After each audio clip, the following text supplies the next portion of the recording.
This is episode 224 of the Super League pod. It's a week where we ask if 28 is the right age to write a player off, or why you're complacent or just holding back, and is 15 years too long to make solid holiday recommendations.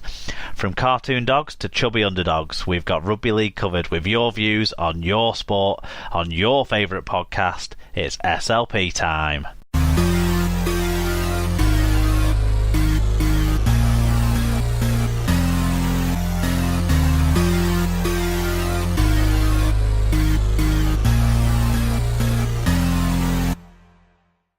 Hello everyone, this is episode 222 of the Super League pod. I'm Mark, I'm joined by our Challenge Cup expert this year, let's say, Alan. How are you doing, Al? Yeah, I'm fine. It's episode 224, by the way, but not 222. 222. Did I? Yeah. Well, there you go. That just sums up my day, doesn't it? Right. But yeah, I'm fine, thank you. Excellent. You were at a Challenge Cup game this weekend, as you have been every round so far, so I'm sure we'll talk plenty about that later on. Yep. This episode is sponsored by Little Warden. If you have a website, then visit littlewarden.com and see what they can do to help you. They can help you with domain expiration checks, redirects, and all sorts of other important background web stuff that they'll make simple for you. I'll try and remind myself on their new tagline, which is not monitoring the TDIS, that's the old one. I don't know, I can't remember, but go to littlewarden.com and support our sponsors. If you have a website, they'll definitely provide a service to help you. What have we got coming up this week, Al? It's obviously we'll be focusing on the Cup quarterfinals. A lot of news, even more coming particularly in as the day today. Goes on. Yeah, more and more. Some confirmed, some rumours, but we'll run through that. We'll have a quick look at State of Origin, that little game happening on the other side of the world on Wednesday, and then we'll preview Super League round 16. Big day in it Wednesday. Origin to kick off the day, and then 1895 Cup to close it out. We'll loads to talk about. Yep. Okay, so we've got a little bit of feedback before we get into the news.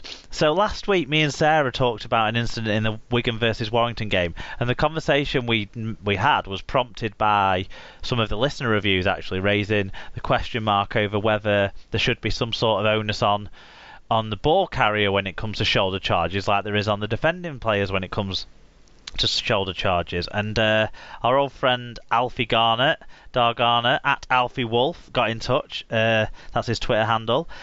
He said, referring to the Greenwood incident, wasn't it Philbin on Greenwood?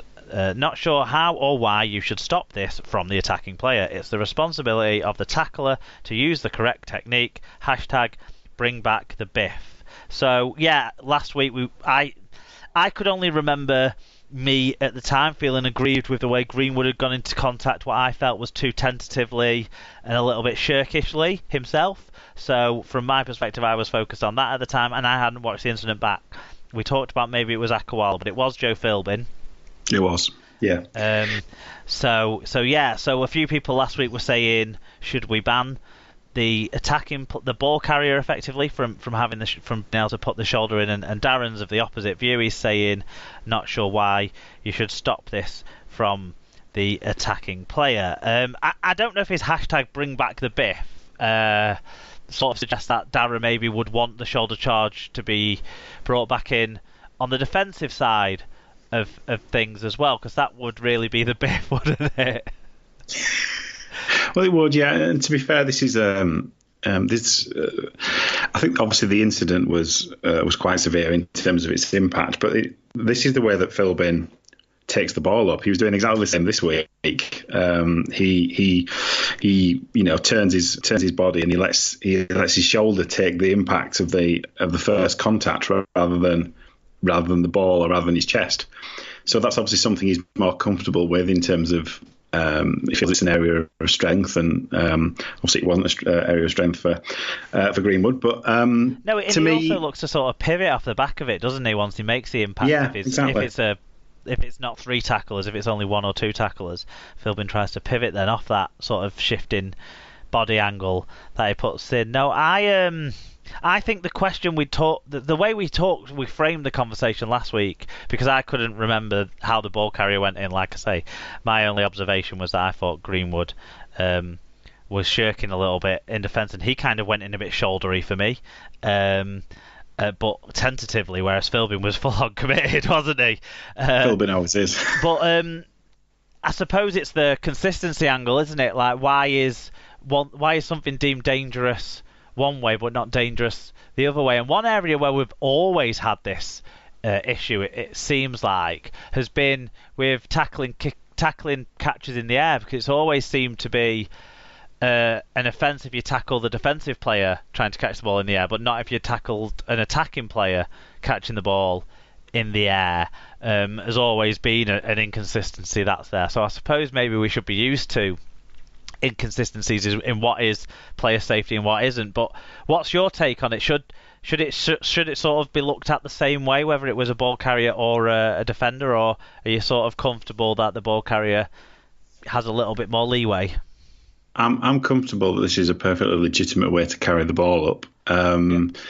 If Greenwood doesn't wheel away with an injury, we're not even talking about it. So again, you can't let injuries determine the outcome of things, specifically. Yeah. But then, no, I suppose player safety conversations will never happen without something triggering them. But I'm inclined to sort of agree with you. Yeah, I mean, as I said, it's not something. He's slightly unusual in that technique. I don't know another player who does it in the same way that he does. I think it's a fairly unique trait of Philbin's style. So I don't think it's something that's necessarily going to spread. Other players have got their own preferences in terms of how they, how to try to make the difference when they're making runs. So to me, it's not something we should necessarily be too worried about. We should apply consistency. I do think, like me and Sarah said last week, if something's intentionally dangerous, but I don't think what Philbin's doing is raising the shoulder to the head of the opponent, and no, not at all. And that's, we've often talked about, should a shoulder charge really be an illegal offence if it's not to the head as well. So yeah, I don't want injuries happening, but if this was a major thing that happened a lot, and to be honest, like you sort of said, if two people didn't mention it in the match reviews last week, we wouldn't have talked about it. No, and to be fair, I think there's other things we'll get onto in the KR game, other things that we need to stamp out of the game before we start worrying too much about a specific individual's running up technique. Yeah, I think if we started to see an issue where he was lifting his shoulder deliberately at defenders' heads, then we'd have to think about it twice, but I'm not sure we're there yet. Okay. No. Right, shout outs. Our friend Tim, one of the panel of co-hosts, he recorded an SLP short episode with Dave Musson, who, for those who don't know Dave, he's the co-host of the world's greatest podcast about the Coventry Bears, and he's written a new book that covers the 2018 season, which was the Coventry Bears' 20th season in existence, and undoubtedly like their best season. They kept breaking their crowd attendance. They started to beat on a semi-regular basis, or to some level they started to beat Heartland's clubs, string wins together, get a little bit of press talk about them, coverage like that. So he's written a book that covers that season, which I think it's turned out great that he planned to do it at the start of last year, and the season panned out the way it panned out. But yeah, listen to that short that Tim has done.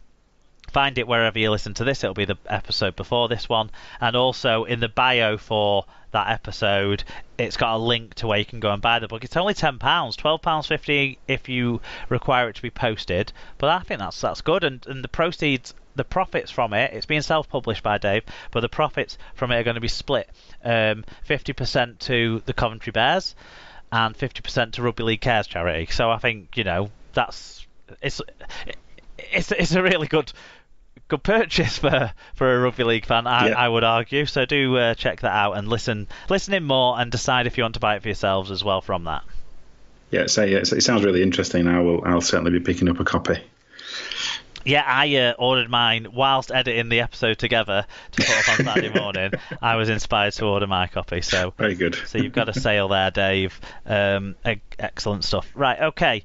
That's. We haven't really talked about what we've been up to. I've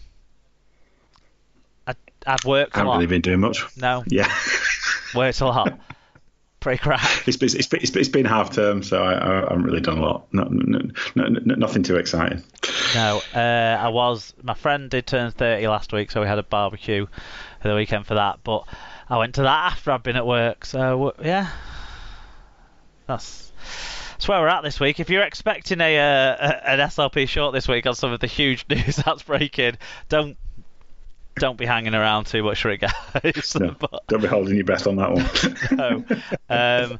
But that is the feedback and shout-outs covered off. Let's now get on to news from around the world of Rugby League.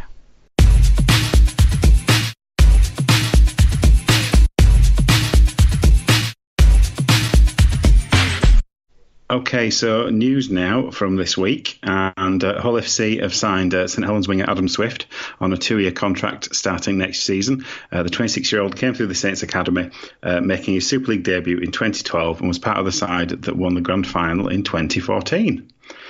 A few people got in touch on this one. Yeah, the cartoon frog, certainly Frogmore there, doing a twist on Adam Swift's old nickname from SLP, which is the cartoon dog.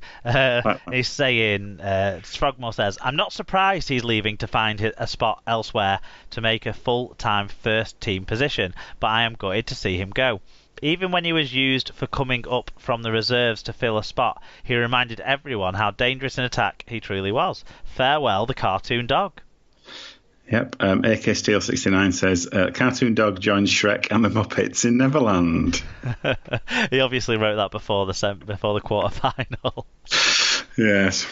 And Tom Andrews says, these signings are striking fear into Super League. I know I'm backing for top try scorer next year. Like, to be fair to Adam Swift, he's not got a bad record either this year or last year, but he just wasn't quite as exhilarating as the two guys in front of him, so going out to secure a first team spot makes sense. Yeah, it's a tricky one, isn't it? Because he has he's played a part this year, probably not as often as he would like to, but he has been part of a team, and as you said, when he's come in, he's made an impact. Is it better to be in a team that's more likely to win things, but you've got a part, a small part in that, or is it better to go to Hull FC and play most weeks? And I would suspect Hull FC will value him more than St Helens would be able to value him right now as well, though. When you financially, probably in Hull FC, he's going into that squad as one of their best two wingers. With Talanoa retiring, I know Nualongo's doing well this year, but there's an element of unknown quantity to him. And Faraimo's inconsistent too, so he'd be going into that squad very much playing for a first team spot, whereas at the Saints squad he's very much a third choice now, which would mean that Saints would look at maybe what youngsters they've got, people like Wellesby and Costello, who can fill in those positions for the next year or two whilst they're still developing, and think, well, we've got better value already than what he offers for the sort of, it's a salary cap sport after all. So I think it makes sense all around, doesn't it? And Hull FC have actually won more than St Helens have won in the last 5 years. So, that is true. That is true. So there you go. For the last 4 years, if you look at that. So yeah, good. I think good move all round, that one. Yeah. I can understand it, but as you say, it's an interesting dilemma for any player, I guess, on the fringes of the 17. Someone who isn't on the fringe of his side's squad, hooker Michael McAlorum has signed a new 2-year contract with Challenge Cup holders, Catalans Dragons. former Challenge Cup. They still are for a few more months, yeah. Technically, yeah, but it's unlikely. Technically. They're not going to retain it, are they? Ireland international who's 31 spent his entire career at Wigan before joining the Dragons last season. He's made 29 Super League appearances for Catalans, scoring 3 tries, and was named both Player of the Year and Players Player of the Year